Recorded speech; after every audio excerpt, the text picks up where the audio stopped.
Well, because, when you're alone and you're doing it by yourself, you feel completely alone. You feel like everything is on you. You have to make all the decisions. You have to do it all by yourself. And then finding Allah, I realized that I wasn't doing it by myself. I wasn't alone.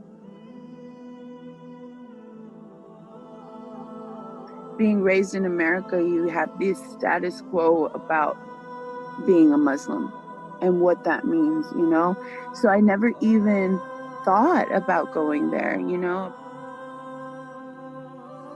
And just that open heartedness of it, like just the complete acceptance, no matter what my path was, I just loved that. It was beautiful. I couldn't get enough of it. I wanted to hear that prayer again. I wanted to hear that call again. I wanted to learn it. I wanted to just indulge in it. And after that day, I started listening to the Quran every time I went to sleep. When I feel completely lost, I know that I can get on my knees and I can pray to Allah and it all goes away. I'm completely at ease and at peace with what is going on in my life because I, at the end of the day, have no control over it. He does. I wasn't doing it by myself. I wasn't alone. That He was there. And when I couldn't handle it, He would. And I had never felt that before. I had never felt that I belonged to someone like that until I met Him, until I discovered Allah. Today we have a guest from West Texas. She converted to Islam in 2019. That was 1 year ago. And she is the owner of a cleaning business. This is also her first Ramadan. We're recording now in the midst of Ramadan. Brenna Baldridge, welcome to the show. Oh, hello, welcome. Thank you so much. Thank you for having me. You're very welcome. Thanks for coming on to the show. How are you today? Oh, I'm doing wonderful. Alhamdulillah. Okay, great. So I gave you that short introduction. Is there anything else you want to add to let our listeners know what you're up to these days? No, I think the most important thing is that it's my first Ramadan, because I think your first Ramadan, it's real difficult, especially when you're doing it alone, so I feel like that's a part of my life at the moment. Well, that's very interesting. You're doing it alone. What do you mean by that? Well, I'm the only one in my house that is Muslim. So I'm doing it on my own, I see. I have, of course, my brothers and sisters in faith, which they're always so knowledgeable and they always make sure to guide me as much as I can. But, during this time, it's really about you and Allah and figuring out how to do it and how to get through your fast. And so you're in the middle of the lockdown as well, which means you're probably not interacting with many Muslims?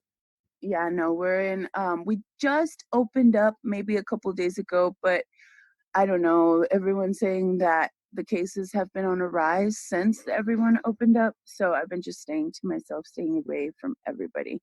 Okay, Brenna. So before we get into your convert story, I'm just going to ask you a quick question, which is, on the mind of most of our listeners out there is, why should someone convert to Islam?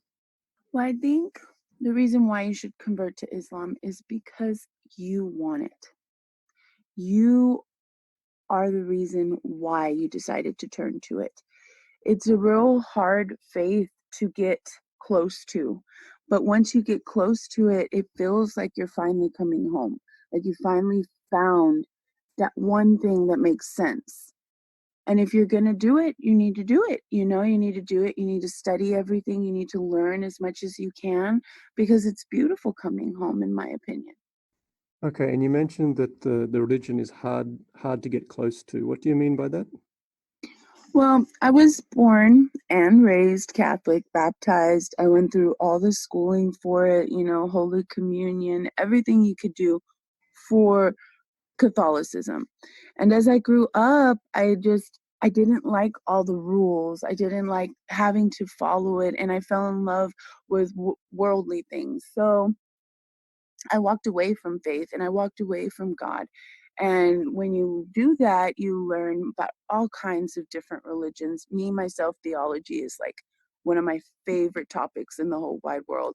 The story of God, I think everyone should study it as much as they can. And when I stumbled upon Islam, you start noticing the first surah is a promise to Allah Himself, you know, you're about to give yourself to Him. And at first, that's hard for you, especially when you haven't been following rules, when you haven't been praying at, at least once a day, and you come to this faith that it is completely about giving yourself, giving your time to someone. It's kind of hard, you know, when you first stumble upon it. I see. Yeah, yeah, that makes sense. Totally. Okay, Brenna. So tell us a little bit about your life before you accepted Islam. How was it for you? Well, I mean, a worldly life is pretty hard. You fall in love with all of the things that want to drag you down. Myself, I fell in love with drugs. I got on drugs for a good long time. I was addicted to heroin for 5 years.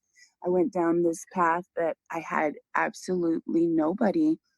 And from having nothing to having everything, it was just the most amazing journey I could ever think of embarking on. And you mentioned about that you were Catholic before Mhm. Islam. And in that period that you talked about, 5 years and so on, were Mhm. you into religion then much? Not really. I think after I decided to walk away from the Catholic Church, I just gave up on it all. Like, I only cared about myself, unfortunately. You know, I only cared about what was going on in my life. I didn't care about others. I just put my own self before anyone else. And did you feel that you were religious though? Did you pray to Always, God always. much? Always, ever since I was 6 years old. You know, I was born and my father decided to go on and live his own life wherever, you know. And I remember at 6 years old telling God that he would be my dad. He would be my dad. And from that point on, it would be about me and him. And even though I turned my back on him and I started loving this dunya and not focusing on everything else, he still decided to come to me and be like, okay, well, you've had enough. Now it's time you come home. And now it's time you realize how loved you really are. Okay, and you mentioned that you had a personal stress with drugs, a drug problem. Yeah. Were there any other things in your life which were pushing you towards religion? Um, when you start living like with the drug addiction and then everything that comes hand in hand with it, the one thing leading you back to God is that safety knowing that you have no control over how your life goes, that it is solely in the hands of Allah. And giving up this life and trying to live the way He wants you to live, it's an amazing, it's an amazing task, you know? So I couldn't help but turn back to God because He was the only thing really saving me. Okay, thank you. You're welcome. Okay, and you mentioned that at the age of 16 you left the Catholic Church, is that correct? No, I left the Catholic Church more after my son was born, like around 21. Okay, great. And just to get a bit more context, at what age did you convert? Oh gosh, it was last year. So I'm 37. So I was already 37. So 30, yeah, about 37. Okay, and did you feel that you were a spiritual person Yes, before Islam? yes, always, always, always. Can you share some of those spiritual experiences that you had with God and with worship and praying? Well, when I was, let's see, when I was 10, I got really, really sick, and none of the doctors knew what was going on. And my mom was at her wit's end, and she took me to this church that was by the house. And it wasn't our regular church, you know, because in Catholic churches you have your congregation, like which neighborhood you live in depends on what church you belong to, and you can't really go to the other churches, you know, you go to your church and that's it. And my mom was so lost and she didn't know what to do. And she was so scared that something bad was going to happen to me because I was really sick. So she finally took me to this priest and asked him if he could pray over me. And he did. And I was completely healed. Like I felt completely better afterwards. I did not get sick again after that. And that was my first experience with God going out of his way to help me, to heal me. And then I I got on drugs and I decided 5 years later that I would stop. And unfortunately, when you're on heroin, you get withdrawals. Your body is your worst enemy because it's fighting to get that back into yourself. And I didn't want to. I was done. And I had already gone like a week without sleeping. I was so sad. I was crying. I was so stressed. And I just saw this beautiful blinding light behind my eyes. And I heard follow the light. And I was so scared because you're raised, as you grow up, that following the light is what happens when you pass away and you go to God. And I was so scared that that's what he meant. And he told me that following the light is not dying, it's living. And after that, I did not feel sick anymore. I felt completely healed. And I moved to West Texas from there, and I've been clean ever since. And the pursuit to find God led to find Allah. And now here I am. So how many years after that, after you gave up the drugs, was it before you accepted Islam? Oh, let's see, because I've been clean 12 years. So it's been about 10 years, but I took the time of those 10 years, and I studied any and every religion I could think of. Um, I studied pagan roots, I studied Hinduism, I studied Judaism, I studied Christianity. I made sure that I got my hands on everything. And the one thing that ran true to me out of all of them was that Islam was saying that at the end of the day, we are all one.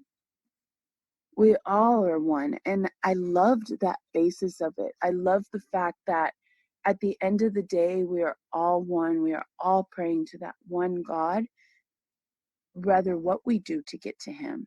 And I loved that. Tell me about some of your first interactions with Islam when you were researching this. Well, 3 years into my study, I had stumbled upon Hinduism. And this famous yogi in this book I was reading had said that he took the time and he did exactly what I was doing. He took the time and he stayed in Christianity for a while. He went to Islam for a while. And he decided, of course, at the end, he wanted to go back to Hinduism, whatever makes you feel the most alive inside, of course. But upon himself, he decided that if all paths to lead to where you're going, then all religions lead to God. And who am I to judge you on how you get to him? Now, after there I was sitting there studying Hinduism, and I realized I had never even thought once about looking into Islam. Being raised in America, you have this status quo about being a Muslim and what that means. So I never even thought about going there, about even buying the Quran and even trying to read it. And thankfully, social media, they boot you in with all these people, and you learn to be friends with people from all around the world. And I learned that being a Muslim was so much more than what all these people had put into my head since I was little. And the kindness of my brothers and sisters that I met before I decided to revert, it was really refreshing. And the understanding and the fact that they didn't judge you. And it was just, I couldn't help but try to figure out why it was like that. And I guess that's the one question that starts to lead you down this path is, why is it calling me? Why does it feel so good? Yeah, and you mentioned that it was the kindness of the Muslims, the way they were treating you Mm-hmm. before you accepted Islam. Can you Mm-hmm. share a bit more about that? Some of your experiences? Well, my best friend, they're from Iraq, and I had barely met them, and we were talking and everything. And as time goes by, you learn to trust people and you learn to start talking about, the problems in your life. And when I would talk to other people, I always felt this sense of judgment. And I realized that once I started talking to my brothers and sisters, it was never that judgment. It was always like, well, things happen and mistakes happen, but it doesn't mean that you are a lost cause and that you're never going to be forgiven. And just that open heartedness of it, like just the complete acceptance, no matter what my path was, I just loved that. It was beautiful. And it made me realize that I wanted to be more like that. Okay, and in your quest of seeking knowledge about Islam, did you actively try and find Muslims to interact with? Like, did you go to the mosque or did you try and, befriend them? No, just happened. Like all of a sudden, I had all these friends that were Muslims by just a chance. By just adding one person, I started, getting open to the community more. And you start to realize that there's a lot of amazing people out there. And all of a sudden, like all my friends were Muslims, and I just loved it. And were you thinking about becoming a Muslim or it wasn't even on your mind? It wasn't even on my mind. Not at all. Okay, so can you try and pinpoint, a turning point in your life where you decided to start really thinking about becoming a Muslim? The call to prayer. I was on a video chat and I put it in my story too, so I'm kind of being repetitive, but the call to prayer is what called me. I was on a video chat with my friend and we were just video chatting, and they were outside and you could hear it all over the speakers, and it just sounded like the most loveliest music I had ever heard in my life. And I had to ask, what is that? And of course they explained what it was and everything, and we went on to whatever else. But after that, I couldn't get enough of it. I wanted to hear that prayer again. I wanted to hear that call again. I wanted to learn it. I wanted to just indulge in it. And after that day, I started listening to the Quran every time I went to sleep. And now it's just become a habit. Now it's the most biggest comfort I could ever think of. And how long was that before you accepted Islam? Ugh, like I'm gonna say about a month. About a month after that was it, I started really realizing that this is it. Like, this is what's calling you. For some reason, this is your purpose. So here we go. Let's make the best of it, right? Yeah, definitely. Okay, so in that month now, when you were sort of, starting to focus on Islam and focusing on God, what were some of the other things you started to do? Well, I started listening to the Quran at night, right? I started memorizing Surah Al-Fatah. That's my favorite. I'm so happy that I actually memorized it all. But I just started reading. I started reading. I started listening to holy men on YouTube, on podcasts, on anything. And I started noticing that I started changing. I was kinder, I was more understanding, and I just started practicing it, started just developing it and learning from it. Yeah, I was talking to another brother just the other day, and he said that before he converted to Islam, he learnt the prayer himself, and he was doing it, Mm. before he converted. And this is one of the main reasons why he actually converted, because of the feeling that he got from the prayer. Did you start to try any Islamic prayers? Yes, I downloaded this app, right? And it's my saving grace. It shows you exactly how to pray, what to do. And I just started, and then I prayed one day and it felt amazing. And then I decided, okay, well, now you're going to have to do it right. So I got my prayer rug, I got my prayer robes, and I started doing it right. And little by little, it just became like nerve memory. Now I know what to do. And it's like when I feel completely lost, I know that I can get on my knees and I can pray to Allah and it all goes away. I'm completely at ease and at peace with what is going on in my life because I, at the end of the day, have no control over it. He does. And was there anyone helping you along the way at that point, or was it all just from your own research, from the videos and books? A lot of my own research, a lot of asking questions to my friends, you know, but I have to honestly give the credit to my friend from Iraq. He was very understanding, he was very open, and it wasn't anything but the complete just trying to get me to understand Allah. It had nothing, no undertones, no hidden agendas, and that's what I loved. It was completely about faith. Is there anything else that you can add about that period before you converted, before we get on to your day of conversion? I think the only thing I can add there is don't get defeated. No matter how hard it seems, no matter how difficult the promises or the rules are, just keep up, keep at it, be kind, be understanding, try to learn as much as you can, and everything else will click into place. Okay, great. So can you now go back to that excellent, that marvelous day that you converted to Islam, and can you share, how it happened on that day? Well, I kind of wrote out everything that, like the progression of how I converted. And like I said before, I heard the call to prayer through the phone lines. It sounded like the most lovely music I had ever heard. My friend, he laughed it off and, you know, explained to me what it was. But since that day, that seed was planted, I took the next couple weeks and I collected anything I could about Islam, websites, books, apps, but most importantly, the Quran. When you first open it, you stumble upon Surah Al-Fatha, and it's a promise. I tried to walk away from this promise. I couldn't make this promise to him. Coming from polytheistic roots, it's hard to say that there's only one God above all.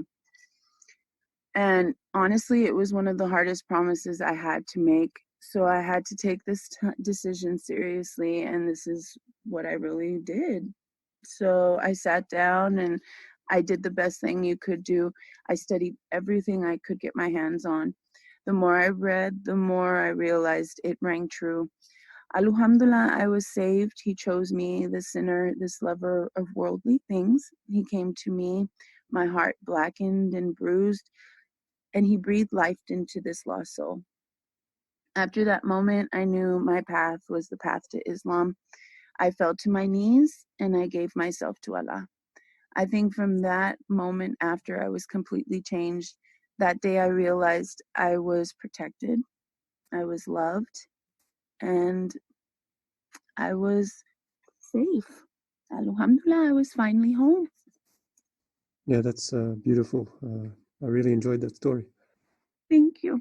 It's one of my favorite stories to tell. I think as a revert that it has to be one of the most amazing things when Allah calls you and you answer him. I'm sorry, I'm getting all emotional. No, that's fine. That's good. And you mentioned that you felt protected. Can you explain that a bit more?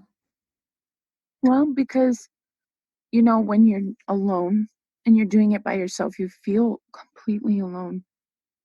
You feel like everything is on you. You have to make all the decisions.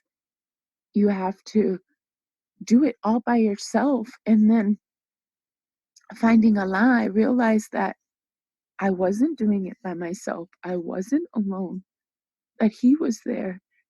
And when I couldn't handle it, He would. And I had never felt that before. I had never felt that I belonged to someone like that until I met him, until I discovered Allah. And how has the prayer 5 times a day, how has that affected you? I think I've changed completely. Like, the more you pray, the more you appreciate everything He gives. It makes you so much more thankful for even the bad things because you know that at the end of the day, even though it's hard, He has purpose, and he's doing it for a reason, and he's doing it because he loves you. And how can a person not be changed after that? How has your emotions and your character changed since accepting Islam? Well, since accepting Islam, I'm not so OCD anymore. That need to control everything around you and that constant worry and fear of everything that happens. And I think the most amazing thing is my whole life, I've always been scared of death, about dying. I think since I was little, I used to pray that it wouldn't happen to me or my mom or my grandma, you know? And now I realize that with coming to Islam and with finding Allah, I'm not scared of death anymore. You're more excited for it now because you get to go to paradise. It's an amazing feeling not being so alone anymore. Okay, and can you tell me a little bit more about some of the lifestyle changes that you have made now in the last year? Well, I don't smoke, I don't drink, I don't eat bad food that's bad for you. I don't talk bad about people. Honestly, it's just I've become like a light inside. Does that make sense? Like someone turned on a light and I just shine differently now. Yeah, yeah. I remember when I converted around 20 years ago, and I would tell everyone the same thing, that my life feels like it has turned around 180% and everything has changed. Everything. It's like you're looking through the world through new eyes. But I guess that's what it means when they say once you revert back to being a Muslim, it's a clean slate. You're like a brand new baby, like you were born. So now you have a whole new chance to rewrite your story and rewrite it the right way. Okay, and tell me a bit about now about your identity in society. Has it been hard to change this? Um, I think the hardest thing wasn't me accepting the changes, it was the people around me accepting the changes. Like, society has this misconstrued view of Islam, and they tend to put that stigmata on you. So it's hard, you know? You have people that you love questioning you of why you're doing it, not understanding you. And at the end, whether they like it or not, whether they love you or not, they do judge you in some way. They look at you differently because you are different. You're set apart from everyone else and you're shining and you're making people understand the power of Allah. And I think when people are so lost, it's hard and it's off putting. So they tend to be guarded and sometimes a little hateful. But that's just the time when you're supposed to shine brighter, you know, and make them realize that just because you believe in something else differently doesn't make you a bad person and it doesn't change you one bit. And has it been a test for you, trying to interact with, the close ones, your close Hmm. ones? Yeah, I think it has, you know. My sister in law, she had always been completely understanding. Like everything of my life, she always understood. I could talk to her about anything. But the minute I put on hijab, she didn't understand it. She felt like I was trying to hide myself away from the world. She felt like I was trying to let men control me. And I had to break those ideas that she had, you know?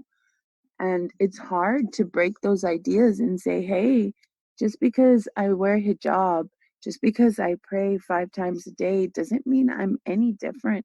In fact, I think I'm 10 times better than I ever was because now I have the ability to understand people on a different level. It's not about yourself anymore. It's about trying to understand everyone and everything around you. So, I mean, I think everybody struggles with it at first. And as a woman, I think wearing the hijab is one of the hardest things you can do. Okay, so before we go on to the topic of hijab, I just want to go back to where we were there. What would your advice be to, someone who is hesitating to accept Islam because they're worried about their family or their loved ones? Take your time and come out to them when you're comfortable. And remember, if they love you and they support you, they're going to accept you. And if they don't at first, that's okay too, because the more you go and the more you show them what kind of person you are, the more they'll start to realize that Islam isn't that bad. Was this a hard transition to make? Not for me, but for the people around me. I think it was more for everybody else that was uncomfortable with it. My family, they didn't understand why I was covering myself. It was more for everybody else. For me, it just felt right. The moment I put it on, I felt right. I felt like, yes, this is what you need to be doing. This is the right choice. So no, I don't think it was a struggle for me, honestly. It was I think the only thing that was hard was the way people look at me differently. But regardless, people are going to judge you for no matter what. You just got to keep on doing what you do best and be kind, be understanding, and hopefully at the end of the day, you can show people that it's not like that all the time. And can you remember why you decided to start wearing it? Well, when you start reading the Quran and everything, and you start following all these sites, you have this the question, should you wear it or should you not? And of course, I asked myself, should I wear it? Should I not?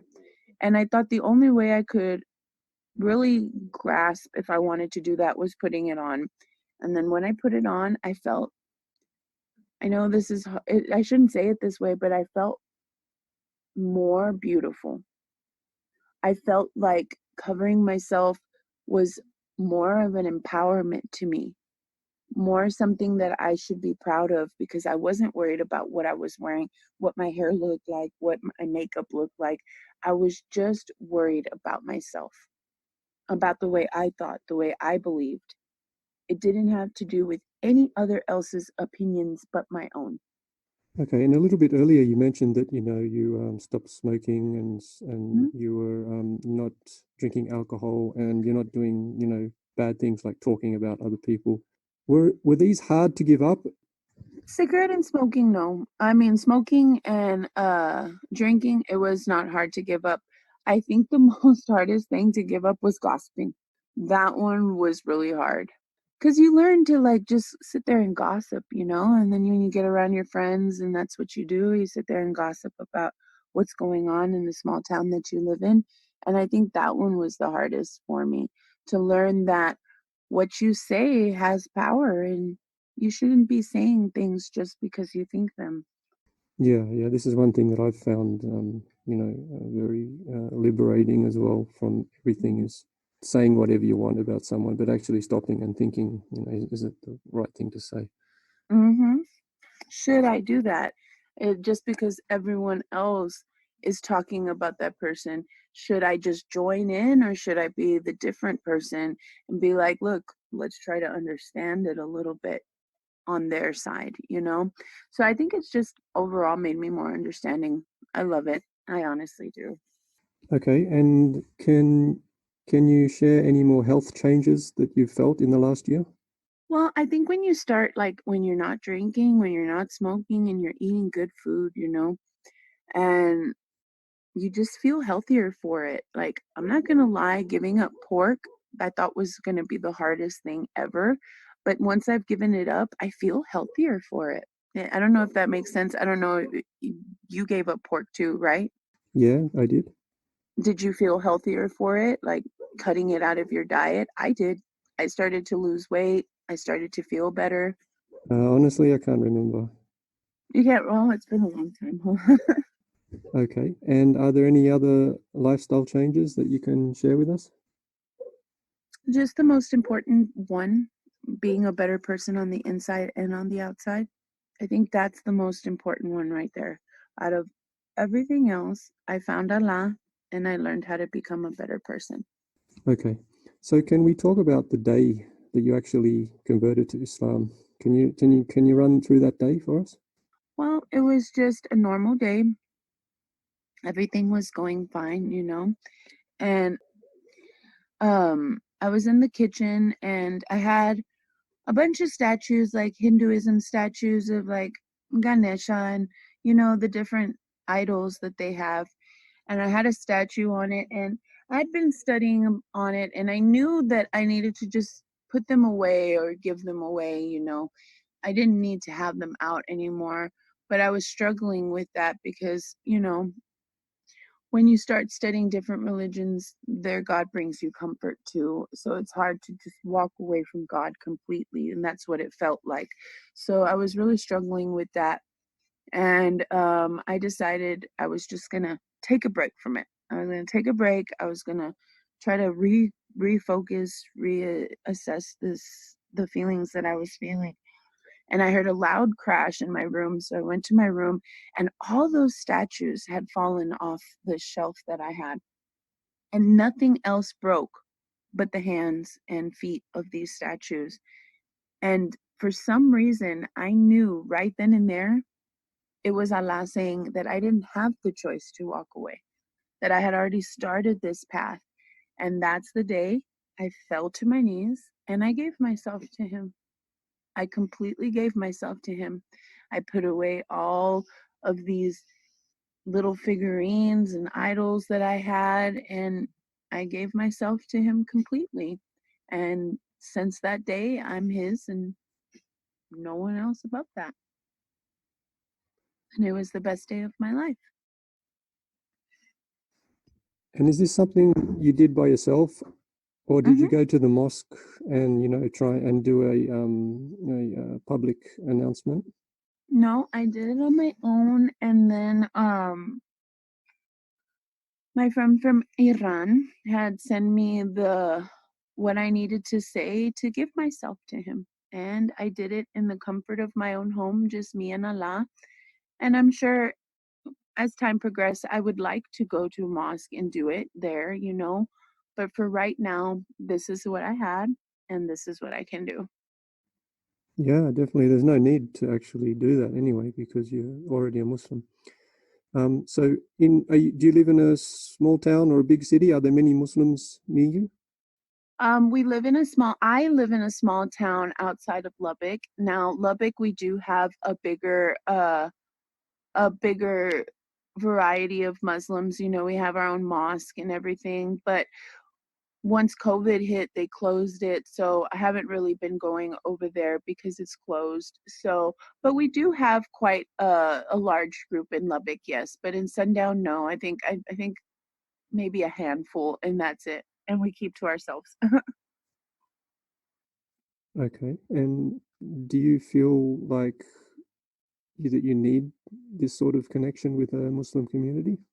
I think so. Like, I think after all of this gets settled down and everything starts to open and it's a little bit safer, I've already decided that I would like to go to the mosque and get more involved in the community. I think it's not necessary. I'm not saying it's necessary. I'm sure you can do it on your own and everything, but there are some things that I would like to be able to discuss with people in person, and be able to have that community and that kinship and stuff like that. Yeah. So I met you on Facebook on one of the revert groups, one of the convert groups. hmm Have they been beneficial for you?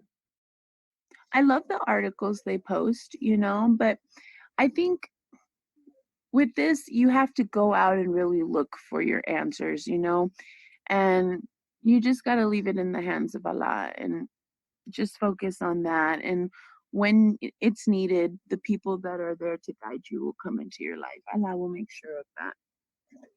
Okay, so what are some of the things that you do to seek Islamic knowledge? Well, like I have a group uh on Instagram, a group of friends that we all just talk about it. We all have like mind beliefs. We're all Muslims. We're all trying to be better people. And that group helps me a lot. If they can't find answers, they'll go out of their way to go to a mosque and talk to a holy man for me. They've hooked me up with a bunch of holy men that you can follow on YouTube, and you can follow them on WhatsApp, and they'll talk to you too. They have no problems answering your questions. The community is amazing. All you really have to do is reach out to the person that calls you, and they're willing to help you no matter what. And you mentioned that you were practicing other religions. Mhm. How deeply into those religions did you get? Well, just the study phase. I never gave myself to anybody but Allah. And I think as a person, as you're growing into your faith and as you grow older, I think one should study everything. I think we need to learn what all beliefs are. That way we can really find out at the end of the day what God stands for as a whole, you know? What does Allah stand for as a whole? So now, after a year, you probably feel like, you feel comfortable in the religion now and you feel comfortable with Allah and with God. Mhm. What sort of things do you think you need to do now for the next year or two to consolidate your Islam? I think I need to find someone that can, of course, give me halal meat because that's a really hard task here where I live. So I'm going to focus on that. That way I can start eating more properly, more devout in my faith. I need to start studying the Quran more. I don't think I read it enough. I listen to it, but I don't read it enough. And, just working on yourself as a person. I think that's all you can do. Work on your faith, work on yourself, and work on your soul. Right, yeah. Yeah, I 100% agree with you about trying to find, you called them a holy person. So these sort of Hmm. people that, you can use as a role model is really it's the way to get closer to God is not from reading a book, but to take it from another person. And so Hmm. I think, you're doing the right thing by trying to find these holy people. Okay, is there anything else you want to add at this stage? No, I just wish that everybody has a wonderful year, and I hope we all stay safe, and I hope we stay steadfast in our salah and be the light at the end of this tunnel.